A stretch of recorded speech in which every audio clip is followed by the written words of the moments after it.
কেউ যন্ত্রণা দিচ্ছে, চুপ হয়ে যান। কেউ আপনাকে নিয়ে তুমুল মিথ্যা দোষারোপ দিচ্ছে, চুপ হয়ে যান। কেউ অনেক ভালোবাসার পরও আপনাকে প্রাপ্যটা দেয়নি, চুপ হয়ে যান। কেউ আপনাকে অনেক অপমান করছে, চুপ হয়ে যান। কেউ আপনার সাথে বিশ্বাসঘাতকতা করেছে, চুপ হয়ে যান। এমন নীরব হয়ে যান যে মানুষগুলো আর কখনোই আপনার শব্দ কিংবা ছায়া না দেখে। মৃত হয়ে যান তাদের কাছে। প্রতিজ্ঞা করুন আর কখনোই তাদের দিকে ঘুরে তাকাবেন না। আপনি যদি এই প্রতিজ্ঞাটা করতে পারেন, আপনি অনেক অনেক ভালো থাকবেন আর কখনোই কষ্ট পাবেন না।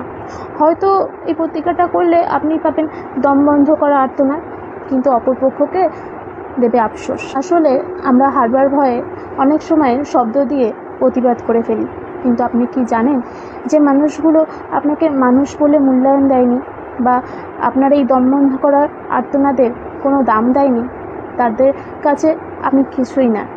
তাই আপনার এই শব্দ দিয়ে প্রতিবাদ বা দম বন্ধ করা আর্তনাদ বা মূল্যবান সময় দিলেও আপনি তাদের কাছে কিছুই থাকবেন না। নিজের স্বার্থে বাঁচুন, নিজেকে ভালোবাসুন। আপনার একটা সৃষ্টিকর্তা আছে। সৃষ্টিকর্তার কাছে আপনার চাওয়া পাওয়া, সুখ দুঃখ, কষ্টের কথা সব বলুন। তিনি নিশ্চয়ই সব কিছুর সমাধান অবশ্যই দেবেন।